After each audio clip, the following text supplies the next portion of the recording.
जिस तरह हवाई जहाज को उड़ाने के लिए एक को पायलट की जरूरत होती है, कुछ वैसे ही जिंदगी की उड़ान सही रहे इसके लिए एक ऐसे जीवन साथी का होना बहुत जरूरी है जो मुश्किल वक्त में मजबूती के साथ आपके साथ खड़ा हो। और यही वजह है कि यूरोप, अमेरिका जैसे देशों में भी शादी और परिवार की इंपॉर्टेंस तेजी से बढ़ रही है। बिल्कुल मीनाक्षी, और गैलप रिसर्च का तो ताज़ा सर्वे यही कहता है कि फैमिली को खुशहाल जिंदगी की एक बड़ी वजह मानी जाती है। और सर्वे के मुताबिक अनमैरिड लोगों के मुकाबले जो शादीशुदा लोग हैं वो कहीं ज़्यादा खुश हैं। यानी कि सेविंग के लिहाज से भी देखा जाए तो अमित, अकेले रहने वालों के मुकाबले शादीशुदा लोगों की प्रॉपर्टी 50 की उम्र तक पहुंचते पहुंचते 10 गुना ज्यादा होती है। कहने का मतलब ये है कि फिक्स डिजिट सैलरी खुशी की गारंटी नहीं है। लाइफ में हैप्पीनेस के लिए परिवार का साथ जरूरी है। लेकिन मीनाक्षी, फैमिली प्लान करना भी इन दिनों चैलेंज से कम नहीं है। आपसे बेहतर कौन जान सकता है, क्योंकि ज्यादातर लोग स्ट्रेस में ही जी रहे हैं और लाइफस्टाइल जो बिगड़ा हुआ है, और ऐसे हालात में हैप्पी फैमिली के लिए वो ठीक नहीं है। बिल्कुल ठीक कह रहे हैं अमिताभ। अब थायराइड, ओबेसिटी, पीसीओडी की दिक्कत को ही ले लीजिए, जो आगे चलकर परेशानी बढ़ा देती है। वैसे इतना ही नहीं पूजा, माइक्रोप्लास्टिक के कण अब एमिकल कॉर्ड में मिले हैं। मतलब प्रेगनेंसी के दौरान इसका ख्याल रखना जरूरी भी है कि आप क्या खा रहे हैं, नहीं खा रहे हैं, आपकी लाइफस्टाइल कैसी है। बिल्कुल ठीक आप कह रहे हैं अमित। वैसे ही माँ के लिए 9 महीने किसी इम्तिहान से कम नहीं होते, क्योंकि अपने साथ साथ बच्चे का भी ख्याल रखना होता है। खान पान में जरा सी लापरवाही डेफिशिएंसी थायराइड, शुगर, बीपी समेत कई सारी बीमारियों की वजह बन जाती है। तो ऐसे में क्या खाना है, कब खाना है, किन चीजों का ख्याल रखना है, आज परिवार और बच्चों की तमन्ना रखने वाले लोगों के लिए ये कार्यक्रम बहुत जरूरी है। उनकी मुश्किलें दूर होगी और ये दूर करेंगे योग गुरु स्वामी रामदेव। स्वामी जी, बहुत बहुत स्वागत आपका। प्रणाम। प्रणाम स्वामी जी, बहुत बहुत स्वागत है। बहुत बहुत प्रणाम आपको भी मीनाक्षी जी और पूजा जी। देखो, मेरे साथ यहाँ पर बहुत सी बहनें हैं, आप देख रहे हैं। इन्होंने अलग अलग प्रकार से अपने जीवन को संवारा है। प्रिया तो लंदन से आई हुई है, जो हवन कर रही है। यूट्रस में फाइब्रोसिस, ओवरी में सिस्ट, पॉलीसिस्टिक ओवरीज, पीरियड की दिक्कत, फिर इनफर्टिलिटी से लेकर के ओबेसिटी से लेकर के स्ट्रेस, एंजाइटी, डिप्रेशन से लेकर के बहुत तरह की प्रॉब्लम्स हैं।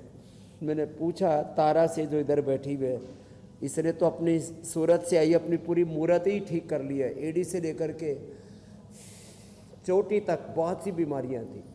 अनुलोम विलोम मात्र करने से, चलो अनुलोम विलोम कर रही है सब बहनें, जो अनुलोम विलोम और कपाल भाती ही कर लेती, इसी से ही 99% प्रॉब्लम्स का सॉल्यूशन हो जाता है। और आपने सच कहा है, एक तरफ सामान्य पोल्यूशन से लेकर के अब हमारी रक्त वाहिनियों में, हमारी धमनियों में ये पोल्यूशन पहुंच गया है। चलो सब बहनें खड़ी हो जाएंगी। ताड़ासन, तिलक ताड़ासन से यात्रा शुरू करते हैं, सूर्य नमस्कार से। जो अधिक न कर सके भस्त्रिका कपालभाति, अनुलोम विलोम शुरू कर ले, वहीं से शुरू करें। किसी के घुटने दुख रहे, किसी की कमर दुख रही है, और रक्त की धमनियों से लेकर के, हृदय से लेकर के, अब तो गर्भनाल तक, हमारे उन कोशिकाओं तक, माने स्पर्म ओवम तक पॉल्यूशन का, रेडिएशन का, प्लास्टिक के कणों का असर पहुंच गया। लो, प्लास्टिक के माइक्रो कण और तमाम तरह के ये जो कचरा है, ये खतरा होकर के हमारे भीतर अब प्रविष्ट हो गए। सारे कचरा को, जो खतरा बन गया, इसको खत्म करना है। उसके लिए अपनी बॉडी को डिटॉक्स करने के लिए, जहाँ एक और हमें हरी शाक सब्जियों का, सलाद का ज़्यादा प्रयोग करना है, जहाँ हमें पहले मंदिरों में चरणामृत दिया जाता था, पंचामृत दिया जाता था, तो ये जो पंचामृत है उसका प्रयोग करना, वो हम अंत में बताएंगे। और जो कर सके मेरे साथ ही सूर्य नमस्कार भी करेंगे। सूर्य नमस्कार तो प्रेगनेंसी में 9 महीने तक, आज मौसम भी थोड़ा उलट पुलट हो रहा है। आज आसमान में बादल हैं, झीनी झीनी बरसात हो रही है। मुझे लगता है इसका प्रभाव एनसीआर में भी होगा।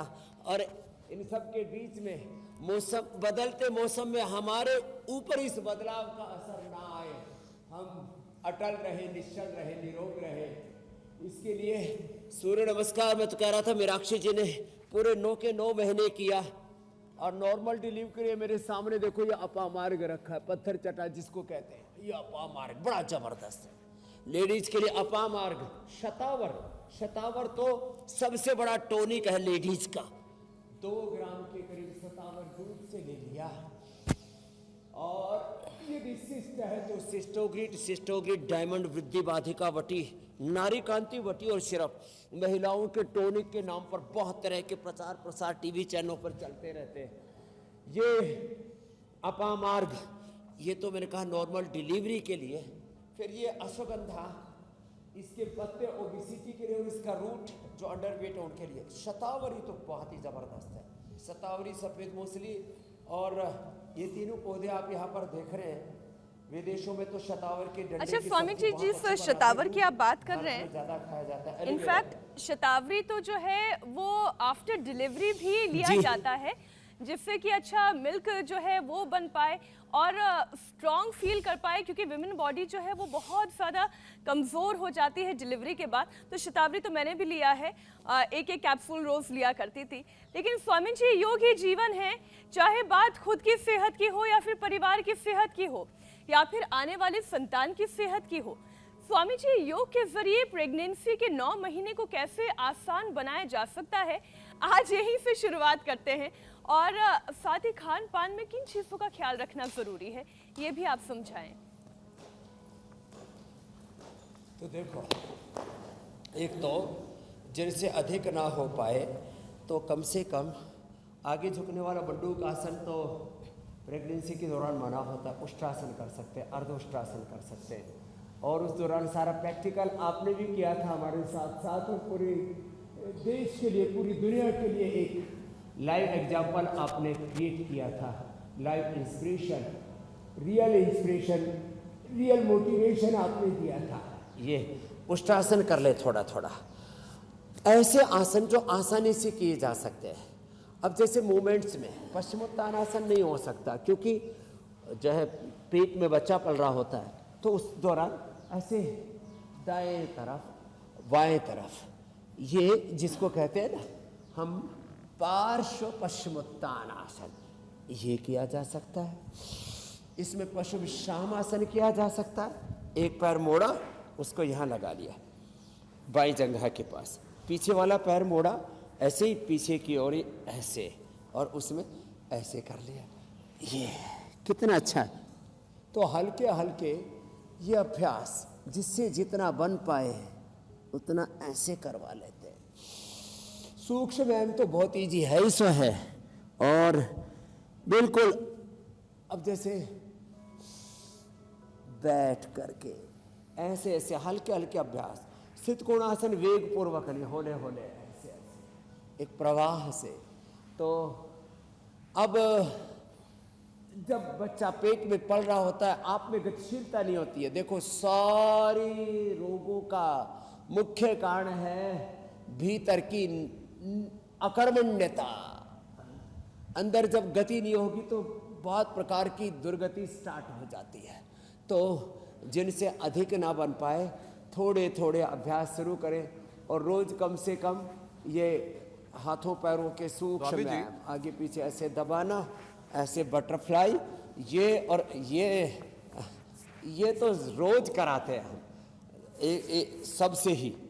प्रेग्नेंट लेडीज तो उनको तो करना ही करना। स्वामी जी, क्योंकि आप जिक्र कर रहे हैं, प्रेगनेंसी के दौरान पपीता कतई नहीं खाना। जी स्वामी जी, क्योंकि आप जो योगाभ्यास करवा रहे हैं, जी मेरे भाई, क्योंकि उससे एक बात जहन में आती है कि आजकल क्या हुआ है कि जब डिलीवरी की बात आती है तो ज़्यादातर जो परिवार हैं वो सिजेरियन करवाते हैं, यहाँ के डॉक्टर भी चांस नहीं लेते हैं, वो भी रिकमेंड करते हैं कि ठीक है आप सिजेरियन करवा लीजिए। लेकिन अब भी बात आती है कि सामने क्या योगाभ्यास जो आप करा रहे हैं इनके जरिए, और इसको अगर हम निरंतर करते रहें, रेगुलर करते रहें, तो क्या नॉर्मल डिलीवरी पॉसिबल हो जाती है, बेहतर हो जाती है और सर्जरी की नौबत नहीं आती है? 99% नॉर्मल डिलीवरी हो जाती है। पहले तो 100% नॉर्मल डिलीवरी होती थी, अभी मैं 99% की गारंटी दे रहा हूँ। इसलिए मैंने कहा अपामार्ग की जड़, जब प्रसव पीड़ा हो तब उसको बांध लेना। और प्रेगनेंसी के दौरान 1 चम्मच गाय का घी, पहले घी खट्टा करके रखा करते थे भाई, अब जो है बहू को बालक ठहर गया है, अब कोख में एक बच्चा पल रहा है, तो इसके लिए भाई घी इकट्ठा करो। तो प्रेगनेंसी के दौरान और फिर डिलीवरी के बाद उसको घी दिया करते थे। तो 1 चम्मच घी रोज खाना चाहिए, खाली पेट खा ले तो सबसे अच्छा, वो अंदर जो है पूरा तंत्र को स्निग्ध रखने का काम करता है। तो 1 चम्मच घी जरूर खाना चाहिए। और जैसे मैंने कहा, बचना चाहिए पपीता से, बैंगन से, अरबी से, जिमीकंद से, बहुत जो उष्ण चीज़ें, ज़्यादा तीखे मिर्च मसालों से। अब पहले वाली तो कैल्शियम की कमी हो जाती तो ठेकरे, भाठे, वो चौक मिट्टी और वो चूल्हे का वो खा लिया कर, चूल्हे की पकी हुई मिट्टी खा जाया करती। तो ये नहीं खाने की ज़रूरत है। उस दौरान पोषक तत्वों की कमी ना हो। रेडीमेड में हमने तो ये न्यूट्रेला मदर प्लस बना रखा है। उस दौरान दूध, दही, छाछ, फ्रूट्स, मैंने देखा है जो फ्रूट्स पूरे भरपूर लेते हैं। हमारी एक खुद डॉक्टर हरप्रीत जो है यहाँ पर है, उसका पहला बच्चा पैदा होने के बाद थोड़ा सा दिक्कत आ गई थी, तो और बच्चा नहीं रहा तो बहुत स्ट्रेस में चली गई थी बेटी। मैंने कहा कोई बात नहीं बेटा, जो हो गया, कुछ बच्चे को बड़ा इन्फेक्शन हो गया था। तो मैंने कहा बेटा अब आप पूरी डिलीवरी आप 90% जो है फ्रूट्स, वेजिटेबल्स और सलाद खाओ, जूस पियो। वही उसने किया। थोड़ा सा बादाम, अखरोट 5-5 ये भिगो करके वो ले लिया करते। अब उसका बच्चा, उसका नाम भी मैंने सनातन रखा है, इतना हेल्दी है और उसकी माँ की सारी प्रॉब्लम्स भी दूर हो गई। बहुत तरह की कुछ ऐसी छोटी मोटी थी चीज़ें। तो मैं इसलिए इन बातों को कह रहा हूँ कि हमको अपनी खान पान, दिनचर्या इसको बदल लेना चाहिए। माँ की बहुत बड़ी जिम्मेदारी होती है एक आत्मा को धरती पर उतारना। इस धरती पर योगियों का, ऋषिमुनियों का, साइंटिस्टों का, चाहे आइंस्टीन है, चाहे न्यूटन है, चाहे पाणिनि, पतंजलि है, राम कृष्ण शिव, सबको धरातल उतारने का काम माँ ने किया है। तो एक बहुत बड़े धर्म, बहुत बड़े उत्तरदायित्व का, एक बहुत बड़े ईश्वरीय कार्य का निष्पादन बिल्कुल आप सही कह रहे हैं स्वामी जी। महिलाएं कर रही होती हैं तो उनको बहुत प्रामाणिकता से और स्वामी जी इस दायित्व का निर्वहन करना चाहिए। मीनाक्षी जी, इस जर्नी में, यानी कि प्रेगनेंसी के इस 9 महीने में अगर बड़ों का साथ होता है तो बहुत सारे कॉम्प्लिकेशंस अपने आप धीरे धीरे सॉल्व होते जाते हैं। क्यों? क्योंकि घर में बड़े होते हैं समझाने के लिए कि ये करना चाहिए, ये नहीं करना चाहिए। लेकिन जिनके घर में बड़े बुजुर्गों का आशीर्वाद नहीं है, वो आजकल क्या करते हैं, गूगल की मदद से डॉक्टर बन जाते हैं। अब केरल की एक ऐसी ही खबर है, बड़ी ही दुखद कहानी है। ऑनलाइन डिलीवरी टिप्स सीखकर एक शख्स ने घर पर ही कोशिश की और इसमें वो नाकाम रहा। जिसका काम है उसी को सुहाए। नहीं करना चाहिए गूगल की मदद से इतना, मतलब ये रिस्क लिया कैसे, ये तो सुन के ही बड़ा खौफनाक लग रहा है। और नतीजा ये है स्वामी जी की माँ और बच्चे दोनों की मौत हो गई। आज आप लोगों को ये भी समझाएं कि घर में नीम हकीम या डॉक्टर बनने की कोशिश ना करें। नुस्खों को सोच समझ के अपनाना है तो उसके लिए भी गाइडेंस की जरूरत है। देखो, किसी भी कार्य के करने की एक रीति नीति होती है, उसकी एक बहुत ही वैज्ञानिक, बहुत ही प्रामाणिक प्रक्रिया होती है। खेती, बिजनेस, व्यापार से लेकर के मीडिया में किसी को एंकर ही बनना है, किसी को देश चलाना है, एमएलए, एमपी, सीएम, पीएम बन करके, विधायिका की, कार्यपालिका की, न्यायपालिका की, मीडिया की, बिजनेस की, व्यापार की, खेती बाड़ी से लेकर के हर एक काम की एक विधि विधान है। अब उस विधि विधान को जाने नहीं, अब योग को जाने नहीं। अब जिसको पहले से बीपी हो रखा और शीर्षासन कर लिया तो पूरा मोक्ष ही हो जाएगा। पहले ही बीपी बढ़ा हुआ था 200, ऊपर से शीर्षासन कर लिया, इस दिमाग की नस फटी और मर गया। तो ऐसे काम नहीं करने। ऐसे ही चाहे वो डिलीवरी है, चाहे वो कोई उपचार है, हम भी यहाँ पर जो घरेलू उपचार है उनको भी बताते हैं, तो उसमें भी कहते हैं उसको भी सावधानी पूर्वक करो। सावधानी हटी, दुर्घटना घटी। रसोई में खाना पकाते समय भी सावधानी नहीं रखते तो कितने लोग सिलेंडर फटने से मर जाते हैं, कितने लोग घायल हो जाते हैं, कोई कितने लोग जल जाते हैं। हर काम में, रोड पर चलते समय भी सावधानी रखो। जो है गाड़ी चलाने का भी एक विधि विधान है, हर चीज़ का एक प्रोटोकॉल है, एक अनुशासन है। तो खास करके डिलीवरी जैसे काम है, सर्जरी जैसे काम है, उसको तो कतई ऐसे गूगल पर देख करके ना करें। कम से कम हाँ, योग जो है, जो इजी टास्क है, जैसे जो बहुत ही क्रिटिकल योग है, मैं हमेशा कहता हूँ बच्चे करें, इसको बीमार ना करें। शीर्षासन सर्वांगासन करते समय कहता हूँ बीपी वाले ना करें, जिनको हरनिया उनको कहता हूँ पिछले झुकने वाले चक्रासन उष्ट्रासन ना करें, भुजंगासन ना करें, जिनको बहुत ज़्यादा कमर में दर्द आगे झुकने वाले ना करें। तो ऐसे हर एक कार्य का एक विधि विधान है, उस विधि विधान के अनुरूप अब जैसे हमारे यहाँ जैसे यजन चल रहा है, यहाँ पर यज्ञशालाएँ हैं, पूरी 11 यज्ञशालाएँ हैं, एक बड़ी है, 10 इसके साथ छोटी छोटी।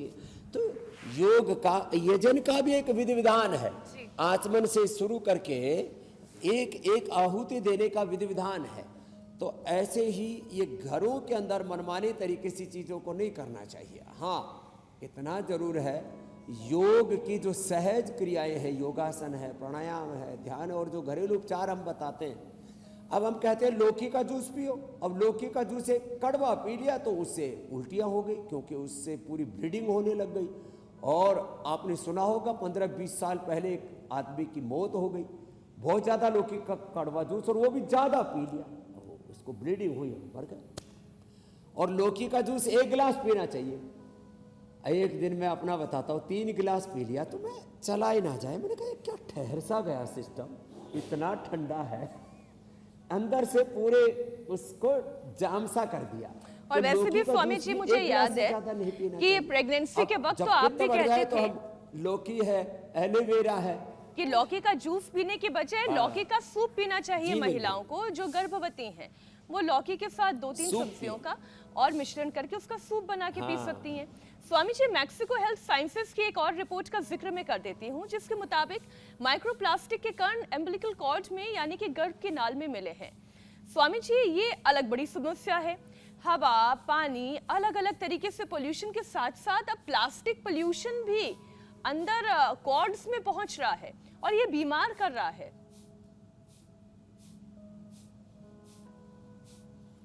हाँ, अभी थोड़ी देर मैंने पहले कहा कचरा ही खतरा है। इस कचरे को निकालने के लिए कुछ दैनिक प्रयास करने चाहिए, दैनिक यौगिक व्यायाम, आसन, प्राणायाम, थोड़ा दौड़ करो, रनिंग करो, जॉगिंग करो, पसीना बहाओ, शुद्धिकरण करो डेली। जैसे हम hair care, dental care, skin care के लिए सिर धोते हैं, दांतों की दंत धावन करते हैं, दंत प्रक्षालन करते हैं, शरीर के लिए हम स्नान करते हैं, घर में झाड़ू पोछा लगाते हैं, नहीं तो कचरा इकट्ठा हो जाएगा, एक पूरी जो है बैक्टीरिया की एक प्लेट बन जाएगी, वायरस की, उस फंगस की, बड़ा खतरनाक होता है। तो क्या करें? तो रोज शुद्धिकरण के लिए योग करना चाहिए, प्राणायाम, ध्यान, थोड़ा सा 1-2 मिनट का ध्यान करना चाहिए, तन की, मन की, चित्त चेतना, आत्मा की शुद्धि के लिए। सप्ताह में 1 बार शुद्धि चूर्ण खाली पेट उठ करके 2-3 ग्राम ले लो, पूरा पेट साफ रहेगा। सप्ताह में 1 बार आंखों में आईग्रेट, कान में एयरग्रेट, नाक में सप्ताह में 1 बार अणु तेल का, ज्योतिषमती का, सरसों के तेल का या बादाम रोगन का, गाय के घी का नस्य करना चाहिए। सप्ताह में 1 बार मसाज।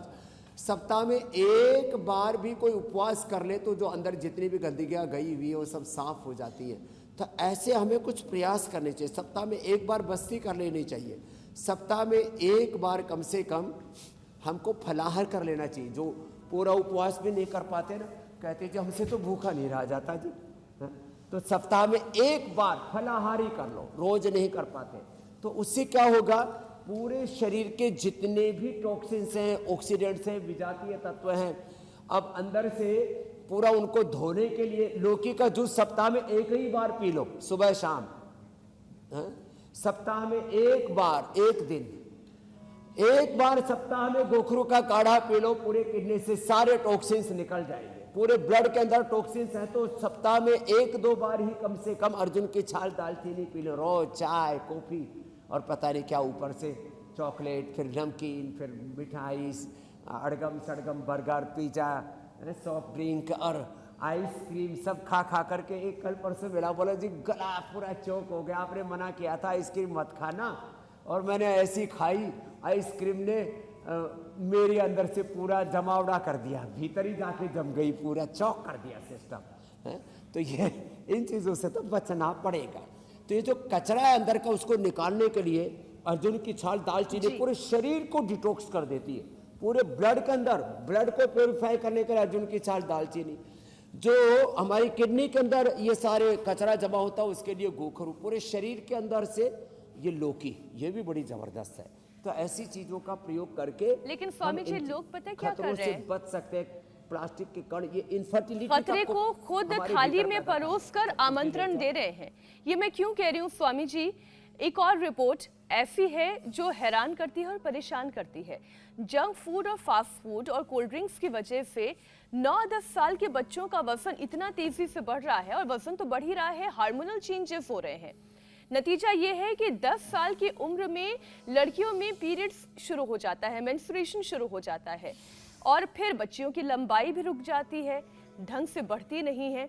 स्वामी जी, ये माता पिता को और बच्चियों को भी समझाना बहुत जरूरी है कि आप अपनी बेटी की थाली में क्या दे रहे हैं, इससे उसकी आगे की उम्र तय होती है, उसकी सेहत तय होती है। ये बहुत जरूरी है। हम लोग देखते हैं बच्चे, छोटे छोटे बच्चों को प्यार प्यार में, लाड़ चाव में हम, अरे एक चॉकलेट खा रहा है खा लेने दो, चिप्स खा रहा है खा लेने दो, ये soft drink cold drink P रहा है, बर्गर पिज़्ज़ा खा रहा है, बच्चा है ना, ऐसा करके उसको अवॉइड करते रहते हैं और चीज़ें इतनी ख़राब हो जाती है। देखो, बचपन के 5 साल 55 साल से भी ज़्यादा महत्वपूर्ण है। बचपन के 5 साल और पूरे 55 साल तक जो आदमी नहीं सीखता वो 5 साल तक सीखता है। और जो बचपन में किन्हीं आपराधिक दृश्यों को, कृत्यों को अपनी आंखों से बच्चे देख लेते हैं, उनके साथ गलत होता है, उनके परिवार में गलत होता है, आस पड़ोस में गलत होता है, तो वो बच्चे बहुत ही खूंखार अपराधी टाइप के बन जाते हैं। तो बच्चों को एक तो गलत परिवेश से बचाइए,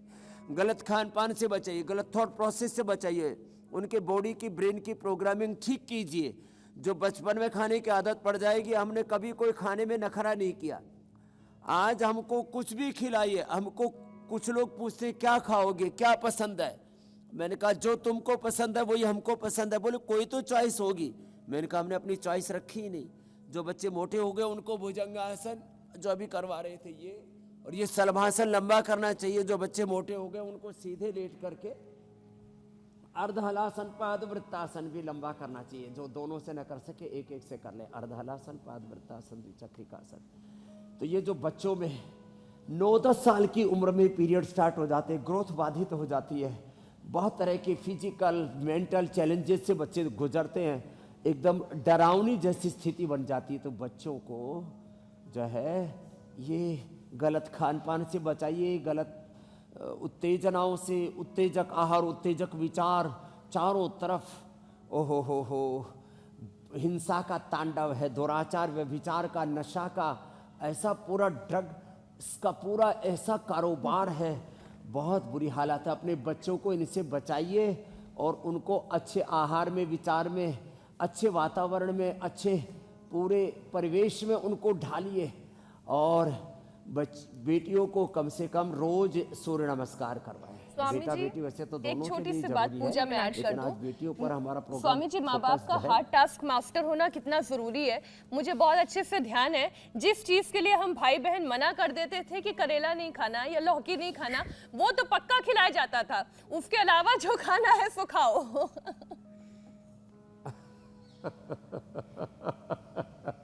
और उसी समय टेस्ट बर्ड हमारे डेवलप हो जाते हैं अच्छी चीज़ों को, हेल्दी चीज़ों को खाने के लिए। और यदि बुरी चीज़ों के लिए टेस्ट बर्ड डेवलप हो गए ना, वो फिर अंदर से वैसी डिमांड आ जाती है, और फिर इसलिए गलत आदतों में। इसलिए मैं कहता हूँ एक योग की अच्छी आदत, एक अच्छा सात्विक खाना खाने की आदत, इसको बचपन में ही डाल लीजिए। स्वामी फिर जी, ये अब जिंदगी एक और भर का विषय चैलेंज शामिल खत्म कर हो लेते जाएगा। हैं। तो बचपन में ही बच्चों का आहार जरूर। स्वामी जी, इनफर्टिलिटी महिलाओं के लिए एक बड़ी प्रॉब्लम है, क्योंकि ताने उन्हें ही सुनने पड़ते हैं, जबकि पुरुषों में भी इनफर्टिलिटी का रेट महिलाओं के बराबर है, ऐसा कहा जाता है। तो इस परेशानी की क्या वजह है, ये समझ में आती है, लेकिन इससे कैसे निपटा जाए वो बताइए। तो देखो, ओबेसिटी के लिए तो अभी हमने अर्धलासन, पादवृत्तासन, द्विचक्रिकासन और बैठ के स्थित कोणासन, चक्रासन, भुजंगासन, सर्वासन बता दिया। इनफर्टिलिटी के लिए एक तो ये सेतुबंध आसन। सर्वांगासन, हलासन और मत्स्यासन, और बैठ करके फिर कपालभाति, बाह्य प्राणायाम तो बताएंगे, इसो बताएंगे। ओबेसिटी के लिए जहाँ मेदो आहार और वेट गो का प्रयोग बताते हैं, अभी जो मैं बहनों का जिक्र कर रहा था, बता रही थी प्रिया कि स्वामी जी जो है यूट्रस में फाइब्रोसा सिस्टोग्रिट लिया और नारी कांति वटी शरफ का प्रयोग किया। इनफर्टिलिटी के लिए मेरे सिर के पीछे इधर एक औषधि रखी, उसका नाम है संतति सुधा। पहले हम शिवलिंग पुत्र जीवक दिया करते थे, शतावर का प्रयोग बताया करते थे, लोग कूटने पीटने से हिचकिचाया करते थे, कौन इतनी मेहनत करे। तो अब हमने रेडीमेड दे दिया संतति सुधा। इसमें अश्वगंध, इसमें शतावर है, इसके अंदर शिवलिंगी है, पुत्र जीवक का। 2-2 गोली सुबह दोपहर शाम 3 बार ले लें। पीरियड इरेगुलर है तो फिर 10 मूल का काढ़ा पी लें, 10 मूल का 10 मूल अरिष्ट पी लें। एक बहुत ही अच्छी चीज हमने बनाई, नारी कांति वटी, नारी कांति सिरप, बहुत ही जबरदस्त है। नारी कांति वटी, नारी कांति सिरप, ये पूरे पीरियड की कोई भी प्रॉब्लम है उसको ठीक कर देता है जी। और ओवम पूरा बनने लगता है, पीरियड पूरा आ जाता है जी मेरे भाई अमित। तो इनफर्टिलिटी के लिए संतति सुधा लेडीज के लिए, जी जी, फलघृत और नारी कांति, और पुरुषों के लिए यौवनामृत, यौवन चूर्ण, और बहुत ही ज्यादा इजेक्शन आदि की प्रॉब्लम है, बहुत दिक्कतें हैं दाम्पत्य जीवन में, तो यौवन गोल्ड जी। स्वामी जी, क्योंकि आप इनफर्टिलिटी की बात कर रहे हैं, तो ऐसे में महिलाओं में जो थायराइड, पीसीओडी की जो वजह सामने आती है, कई बार माना जाता है कि वो भी इनफर्टिलिटी का जो खतरा है बढ़ा देता है। लेकिन साथ ही स्वामी जी, हैरानी की बात तो ये है कि टीन एज में ही ये बीमारी घेर लेती है अब लोगों को। तो ऐसे में ये नौबत ना आए और बच्चियां शुरू से ही क्या अच्छी आदतें अपनाएं, कौन से योगाभ्यास करें कि इन बीमारियों से वो दूर रहें? तो देखो, बच्चों को सूर्य नमस्कार से हमने शुरू किया था, वहां से शुरू करके, और ये जो एक साधारण दंड है ना, थोड़ी ठंड भी है तो दंड जो है वो ठंड का इलाज भी है, तो थोड़ा सा तो ये सबको कर लेना चाहिए। तो भुजंगासन या ये साधारण दंड, और जो थोड़े मजबूत हैं उनको तो ये करना चाहिए ऐसे। या बच्चों को खेलना चाहिए, दौड़ना चाहिए, बच्चों को दौड़ लगानी चाहिए ऐसे। फिर जो है थोड़े से मजबूत है तो ऐसे और कर ले। जो बच्चे बचपन में दौड़ते हैं उनको ये कोई प्रॉब्लम ही नहीं आती, खेलते हैं तो उनको ये सब उपद्रव नहीं होते। जो पड़े रहते हैं, प्रमादी है ना, उनको सारी समस्याएं होती है। तो जो हो सके तो बचपन में बच्चों को दौड़ाइए, और जो आसानी से ना दौड़े तो कुत्ते पाल के रखे, कुत्ते छोड़ दिया करें। स्ट्रीट डॉग्स की बात नहीं है, स्ट्रीट डॉग्स की बात नहीं कर रहा हूँ। तो अच्छा, कुछ लोग, मैंने पूछा विदेशों में, भाई इतने कुत्ते क्यों पालते हो? जिसके साथ दौड़ लेते हैं ना, वो कुत्ते अच्छे से दौड़ते हुए चलते हुए, तो कम से कम जीवों के साथ ही चलना सीख लो।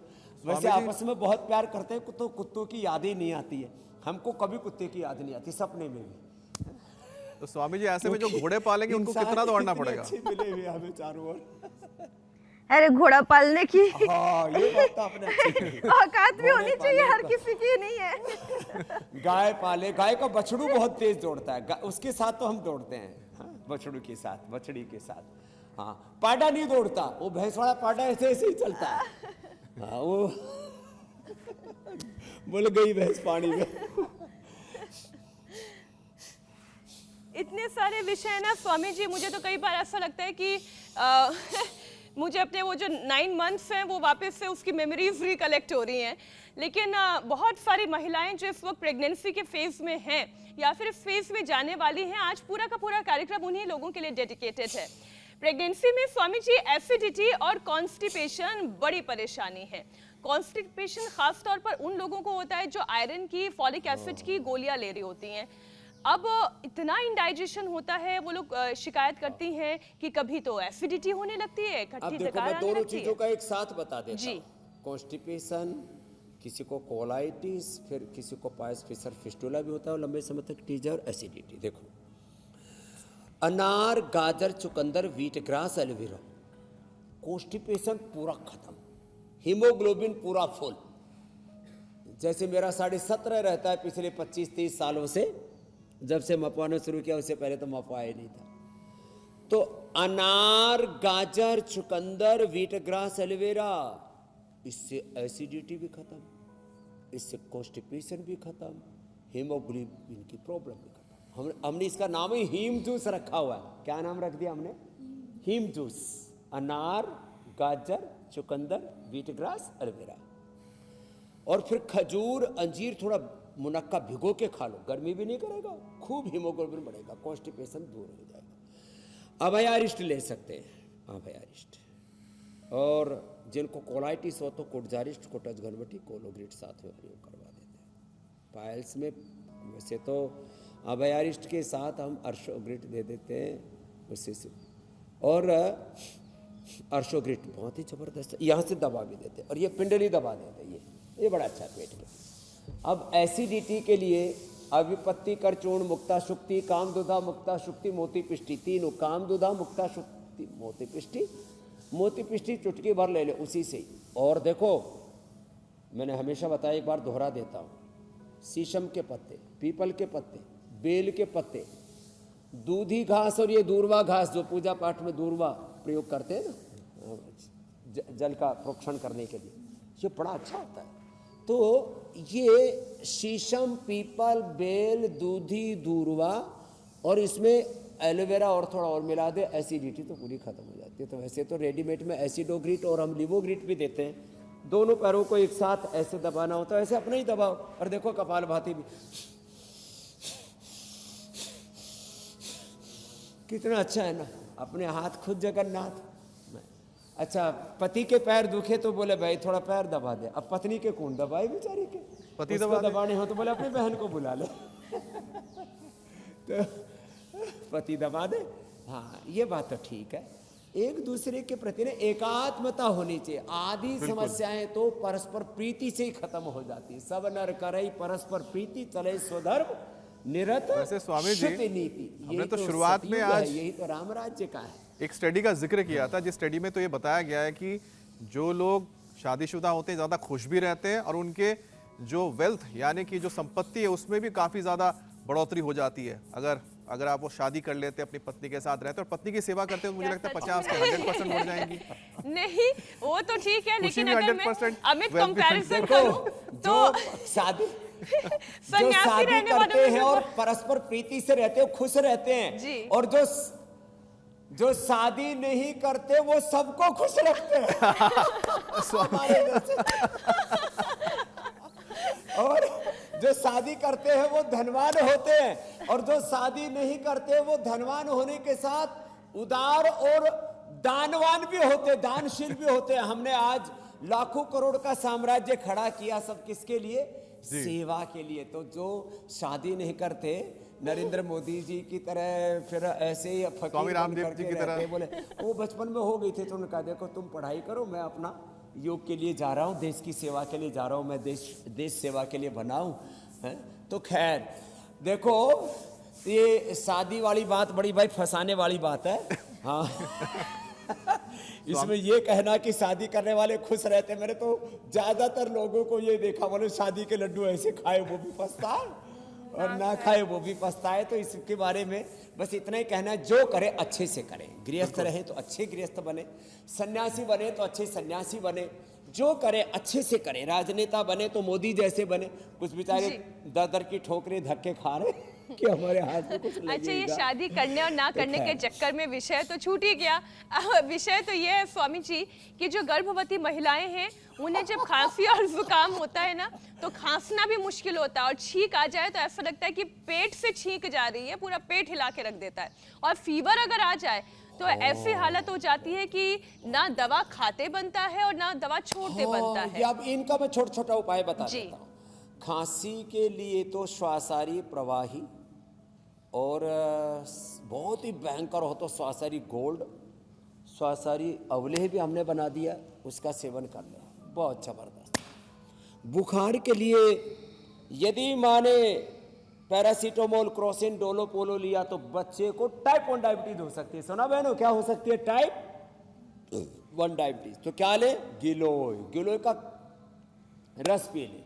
काढ़ा गर्म नहीं पीना चाहिए, सूजन हो जाए शरीर में तो पुनर्नवा ले लो। खांसी हो जाए तो स्वासारी काढ़ा या गिलोय, और ये जो बुखार में गिलोय, सुदर्शन घनवटी, और अब तो फीवोग्रिट बना दे। तो एलोपैथी की दवाई से ज़्यादा इफेक्टिव है। और यदि किसी को टाइफाइड हो जाए तो टाइफोग्रिट। वैसे भी हमने थोड़ी मात्रा में 1-2 चुटकी भर खूब कला, मुनक्का और अंजीर, उसको भी पीस करके देते, पानी में घोल के दे दो, बुखार भी उतर जाएगा, टाइफाइड भी ठीक हो जाएगा। बीपी बढ़ जाए तो मुक्तावटी बीपी ग्रिट। एलोपैथी की सिंथेटिक दर्द नहीं, किसी को शुगर भी कई बार बढ़ जाता है, ग्लूकोज लेवल, तो मधुनाशिनी मधुग्रिट ले सकते हो। और खीरा, करेला, टमाटर का जूस तो बेस्ट है ना। यदि गर्भवती महिलाओं को किसी भी तरह से कोई भी दिक्कत आती है, सिर में दर्द हो, तो भी पेन किलर मत खाओ, बच्चे पर गलत प्रभाव पड़ेगा। तो क्या लो? बादाम रोगन नाक में डालो, 1-2 जलेबी खा लो, ऊपर से दूध पी लो, कितना अच्छा है। अनुलोम विलोम कर लो, मेधावटी ले लो। हाँ, ये छोटी छोटी बातों का ध्यान रखना है। जो है महिलाओं को दाद खाज खुजली हो जाए तो एंटी एलर्जिक दवाई नहीं लेना। क्या लेना? एलोवेरा जेल लगाना, एलोवेरा, एलोकांती, और एलोवेरा पी लो। नमक और मीठा बंद कर दो, लो खुजली बंद। ऐसे छोटी छोटी बातों के लिए एलोपैथी की दवाइयाँ ना लें और प्राणायाम जरूर करें। स्वामी जी, प्राणायाम में तो बहुत सारी चीजें आपसे और पूछनी है, लेकिन जब आपने एलोवेरा का जिक्र किया तो ये वाकई में खारिश की बड़ी ज्यादा प्रॉब्लम होती है, क्योंकि शरीर एकदम तेजी से बढ़ रहा होता है, तो त्वचा भी जो है रूखी होने लगती है। तो नारियल का तेल लगाने से ना खुजली होती है और ना वो निशान रहते हैं, जिस स्क्रैच मार्क्स का बहुत ज़्यादा डर महिलाओं को होता है। स्वामी जी, एक धारणा और ये है कि अगर माँ की तबीयत खराब है, बुखार है, तो बच्चे को दूध नहीं पिलाना चाहिए। क्या ये बात ठीक है? क्योंकि ये कहते हैं कि माँ के दूध में एंटीबॉडीज होती हैं, इससे बच्चे को कोई खतरा नहीं होता है, लेकिन सर्दी जुकाम हो जाए तो फिर फीड करना चाहिए या नहीं करना चाहिए, ये बताएं। और प्राणायाम तो आप बताएंगे ही, कौन से अवॉइड करने चाहिए और कौन से करने चाहिए। देखो, माँ को यदि कोई बैक्टीरियल, वायरल, फंगल डिजीज, कोई कम्युनिकेबल डिजीज है तो दिक्कत है। ये कम्युनिकेबल डिजीज ऐसे ब्लड में नहीं जाती है, ये दूध में नहीं जाती है। कम्युनिकेबल डिजीज जो है सांसों के माध्यम से फैलती है, तो इसलिए ये बात गलत है। माँ, हाँ, इतनी बात ज़रूर है कि माँ को कोई भी बीमारी ना हो तो अच्छा है ना। माँ हेल्दी रहेगी तो उसका दूध ओबियसली और ज़्यादा हेल्दी होगा। तो दूध पिलाना बंद नहीं करना चाहिए, बल्कि जब सर्दी जुकाम हो जाए तो मास्क लगा के दूध पिलाना चाहिए, क्योंकि मुंह से जो है ना वो बच्चे तक जल्दी पहुंच जाता है वो सर्दी जुकाम, कफ कोल्ड का जो वायरस है वो। इतने बस सावधानी रखनी चाहिए। जिनको दूध स्तरों में पूरा ना बनता हो तो शतावर और थोड़ा हल्का सा जीरा, उसको हल्का सा जो है भून करके, सेक करके, तो रोस्ट करके और उसको डालें, उसका सेवन करना चाहिए। बाकी सर्दी जुकाम का हमने बता ही दिया है इलाज, उसमें कोई दिक्कत नहीं है। और खुजली तो होगी नहीं, वो खुजली में तो भीमसेनी कपूर और नारियल, कायाकल्प, दिव्य तैलम और एलोवेरा जेल बेस्ट है। इसको लगा भी लो और इसको खा भी लो, बहुत सौम्य है, कोई गर्म भी नहीं पड़ता है। एलोवेरा सामान्य रूप से ठंडे पानी में लो तो ठंडा, गर्म पानी में लो तो गर्म। ऐसे इसकी जो प्रकृति है, इसकी जो तासीर है वो त्रिदोष सामक है, ऐसा है एलोवेरा। कपालभाति गर्भवती महिलाओं को नहीं करना चाहिए। नॉर्मल डिलीवरी हुई है तो 1-2 महीने बाद और सर्जरियन के 4 महीने बाद कपालभाति करना चाहिए। अनुलोम विलोम तो कंटिन्यू पूरे गर्भ अवस्था के दौरान और प्रसव के बाद भी करना चाहिए, ब्राह्मण युग की। वैसे स्वामी जी, लगभग आपने योगाभ्यास, प्राणायाम सारी चीज़ें बता दी हैं। खासतौर पे जो प्रेगनेंसी से गुजर रही है महिलाएं, उनको क्या बरतनी चाहिए सावधानी, ताकि वो स्वस्थ भी रहें, उनका जो बच्चा है जो आने वाला है इस धरती पर वो भी स्वस्थ आए। वैसे अब बारी है घरेलू नुस्खे की, जिसकी तैयारी आप करेंगे। तब तक मैं ये बताऊंगा कि कल किस विषय पर आप बात करेंगे। अब सिर दर्द, बॉडी पेन, थकान, बदलते मौसम ने क्या किया परेशान, दिन भर आलस, लो एनर्जी, नेगेटिव इमोशंस हो रहे हैं हावी। योग थेरेपी से चार्ज होगी बॉडी, बीमारी दूर, मन रहेगा हैप्पी। तो कल सुबह 7:56 पर इंडिया टीवी पर आप जरूर देखिए स्वामी जी राम। रामदेव के साथ। तो नेगेटिव इमोशंस को दूर भगाइए और स्वामी जी के साथ जुड़ के पॉजिटिव लाइफ और हेल्दी लाइफ को अपनाइए। स्वामी जी। तो देखो, आज हमने पूरा मंच यहाँ सजा रखा है। अलग अलग प्रकार की दालें, अलग अलग प्रकार के आटे, मल्टीग्रेन आटा और पूरे ओट्स हैं। यहाँ पर ये मकई का आटा है, जवार का, रागी का, बाजरे का, मकई का, ये सब जौ का, ये सब आटे। तो ये जो मिलेट्स हैं ना, ये बड़े अच्छे होते हैं। जो गर्भवती महिलाएं हैं उनको भी, और मैं तो कहता हूँ जो चाहती है कि सदा स्वस्थ रहे, उनको भी अंकुरित जरूर खाना चाहिए। अंकुरित बहुत ही ज़बरदस्त है। और ड्राई फ्रूट्स भी भिगो करके खाने चाहिए। मुनक्का, खजूर, अंजीर हम भिगो करके 12 महीने खिलाते हैं रोगियों को। और नारियल का तेल ना, ये वर्जिन कोकोनट ऑयल, ये बड़ा ज़बरदस्त होता है। कच्चे नारियल से निकाला जाता है। इसको 1 चम्मच सुबह, जो जिनको घी हजम नहीं होता, 1 चम्मच ये वर्जिन कोकोनट ऑयल ले लें और इसको लगाने में भी इस्तेमाल करें। अब एक बात खास मैं बता रहा था, खून की कमी के लिए अनार, गाजर, चुकंदर, व्हीट ग्रास, एलोवेरा का जूस आदि। फिर शतावर जो है वो 1 ग्राम से ज़्यादा नहीं लेना चाहिए। 1 ग्राम से शुरू करके धीरे धीरे 2-3, अधिकतम 5 ग्राम। तो ये शतावर जो है, ये ऐसे एक रूट होता है। और ये पीली शतावर, कुछ लोग सफ़ेद शतावर का पाउडर खाते रहते हैं, वो ज़्यादा गुणकारी नहीं होता। ये तो पीली शतावर बड़ी ज़बरदस्त होती है। इसको 1-2 ग्राम सेवन करना चाहिए। पंचामृत, दूध, दही, घी और हनी, इसमें इसको मिला करके इसका 1-2 चम्मच सेवन कर लिया तो माँ भी बलवान होगी, जच्चा और बच्चा दोनों बलवान होंगे, पहलवान होंगे, बुद्धिमान होंगे, प्रज्ञावान होंगे, आचरणवान, शीलवान, चरित्रवान होंगे। ऐसे अच्छी चीज़ें खाएंगे, पिएंगे तो सदा हेल्दी रहेंगे, हैप्पी रहेंगे और डिवाइन रहेंगे। बहुत बहुत धन्यवाद। धन्यवाद स्वामी जी। प्रणाम। प्रणाम स्वामी जी।